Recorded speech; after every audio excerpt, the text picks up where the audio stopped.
Sa nakaraang mga linggo, nadalaw namin sila dito. Yan nga, nadatnan namin ang nanay sa mga bata, pababa na sa matayog na niyog. Siya si Ate Kring Kring, may 3 anak. Ang asawa daw niya ay taga-Tabas ng Tubo.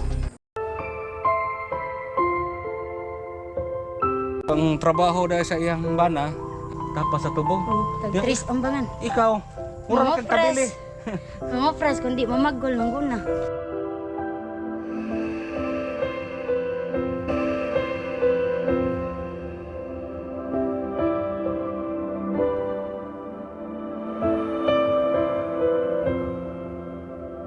Hello guys, ngayong araw, balikan namin si Ate Kring Kring.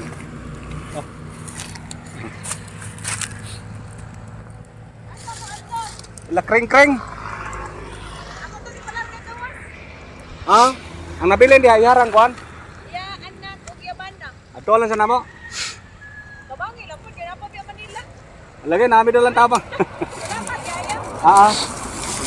Yan guys, yung babae nakausap namin, sabi, nandoon daw ngayon si Ate Kring Kring sa Manila, nag-process para abroad. Ang naiwan ng mga bata ang nagbabantay ang kanyang asawa. Salamat ni Danilo sa pulumulok. Basa, sobrang basa pa yung lupa kasi kakahinto lang ng ulan. Sa nakaraan doon kami sa kabila dumaan, sabi nila sobrang maputik daw, madulas, kaya dito kami dumaan, mayroong nag-guide sa amin. Salamat boss, salamat po sa inyo.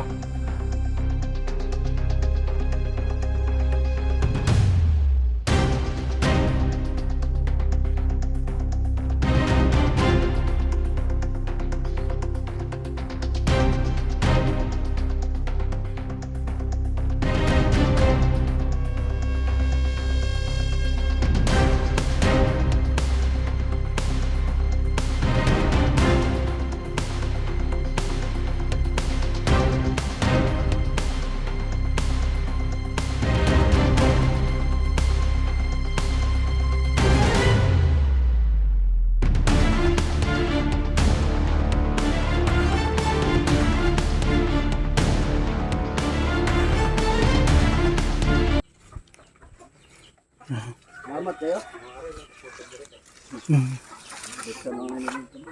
Lawat kayo, boss. Ari na puno balik. Lawat.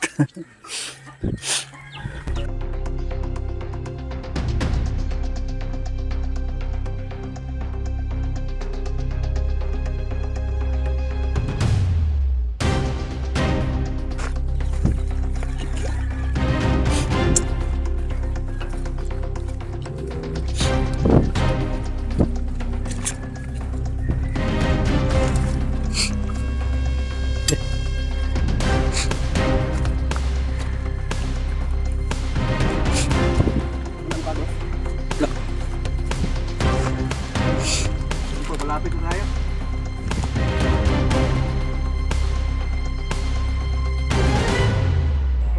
Taluoy ba ni? Bit-bit man ni kanon. Buwad. Sa man ay sudaan? Ha? Isda. Isda? Taluoy pa na nga on, di ba? Bago kong magpanglabalat. Panglaba ko. Bago pa ka human ng panlaba? Katog, ang tawani. Yan na nga on sila. Unsa man ay sudaan nimo? Ha? Isda? Unsa man na isda nga pinirito? Pwede na akong ng tuloy ba? Si Kuya Joed, asa man di ay si ilang mama karon? Yan, nimpad taon itong panarbaho. Ha? Dahil ito squan, nimpad yung trabaho. Ang ngitag trabaho. Hindi man siya musugot ako yung manarbaho. Oo. Kaya panapas to, naman sa San Remio. Ang tapas ninyo layo na kayo. Kung layo naman kayo niya, wala may matiman mga bata. Ako lang nagpabilin.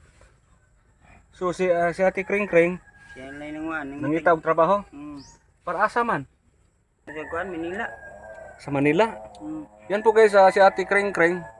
Kung naalala niyo yung kusog kay mo sa Kaglubi, yung malakas sumakit ng niyog, ay pumunta daw sa Manila. Ang naiwan dito ngayon, ang mister, si Kuya Joed. So siya ang naiwan sa 3 mga anak. So gagmay pa man kayo. Kini pila pa ni kaman sa gani? Kanip, 9 months pa ni. Oh, gamaya pa oh. So Pa-inject na yan nagikan gani ha. nagpa-inject mo gani ha? Oo, ya.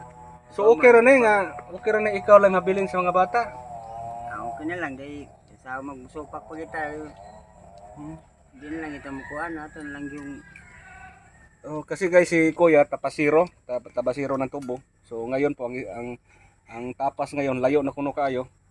So ang ginawa ni Ate Kring Kring ay pumunta sa ibang lugar, naghanap ng trabaho. May narinig kami mag-abroad daw. So nag-process pa daw sa mag-process pa daw sa nga papilis.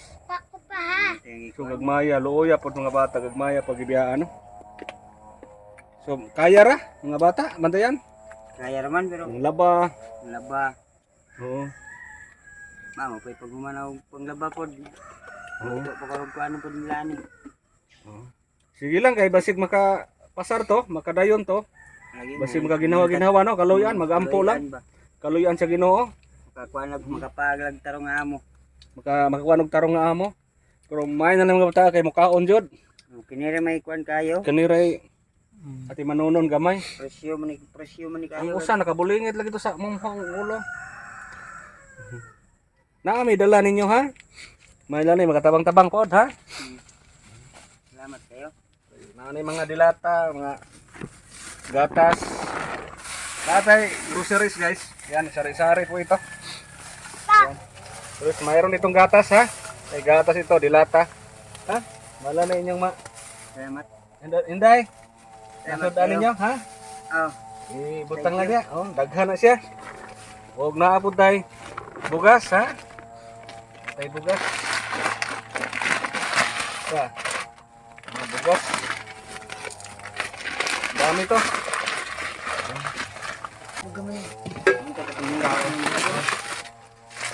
Mga bugas.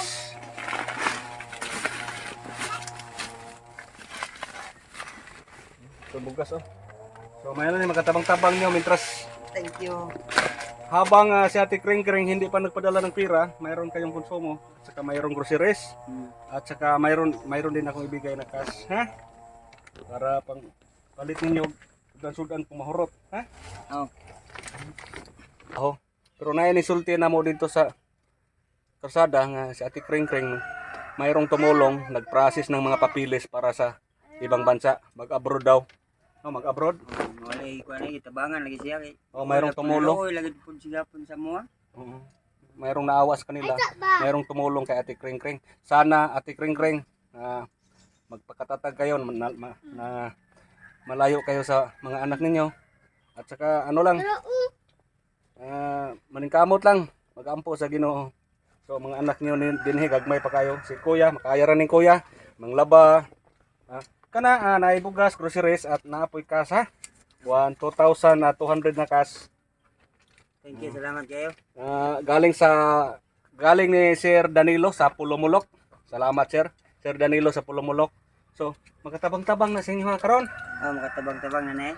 May kuan na mo, pangonsumog sudan bagay. Panabon pod. Oh, pangsabon. Di- Mintras habang yung asawa ninyo na si Ate Kring Kring nag-process pa. Process pag mga silawa niya. Nandoon ngayon sa Manila, no? Oh, mga Sa duha pa Manila kuno ka. to kabuan, di pa kuno to kakuan. Makalarga na kuno, mga duha sa gyapon kabuan, di pa kapada. Musi matutal gigupat kabuan nga di siya kuan.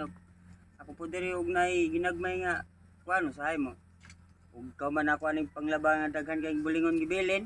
Oh. Adto po ko dito sa kuan, maglihalihan lang ko nay may palihan dito tag 5 kilo. Saan siya? Saan siya? Liha. Liha? Oh, bagol ba? Oh, Na kay mga diskarte din sa dool. Ang mabilin ani kana arang bata po gamay. Okay, ako ram po duol madalikat-dalikat ram na ako naran diri sa duol. Kay ug to sa layo gud di mo ta kadalikat dayon. So mas maayo Kinira yung naran diri. sa mga viewers natin, yan po, mas maayo si Kuya may magbantay una sa bata kay mas taas og oportunidad ang babae karon nga mangitag trabaho. So si Kuya ang mahabilin sa diri sa bata, nya si Ate Kring Kring karon sa Manila, nag-process. So ilang buwan pa bago pa yung makapadala ng pira. So salamat talaga ni Sir Danilo sa Pulumulok. Nakabigay tayo sa kanila ngayon para mayroon silang pangtustos sa pangailangan araw-araw habang hindi pa magkapadala si Ate Kring Kring. Yung si Ate Kring Kring kusog itong sa kaglubi pero karon to ana sa nag-process na paingon abroad. Sige ha.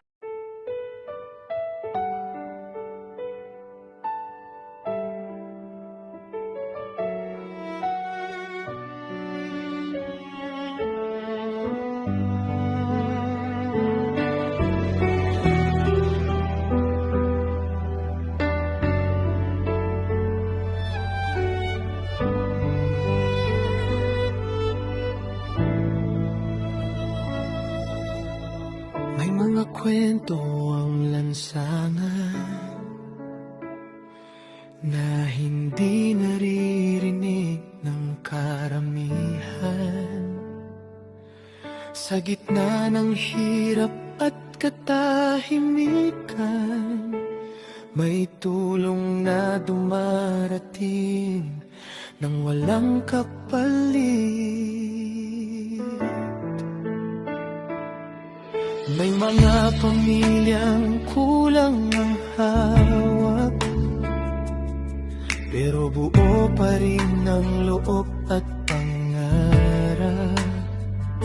Hindi sila humihingi, hindi rin nagre-reklamo. Tahimik na lumalaban sa hamon ng mundo. Dito pumapasok ang munting kamay, hindi para ipakita, kundi para umalalay. Kung anong meron, sapat nang ibahagi.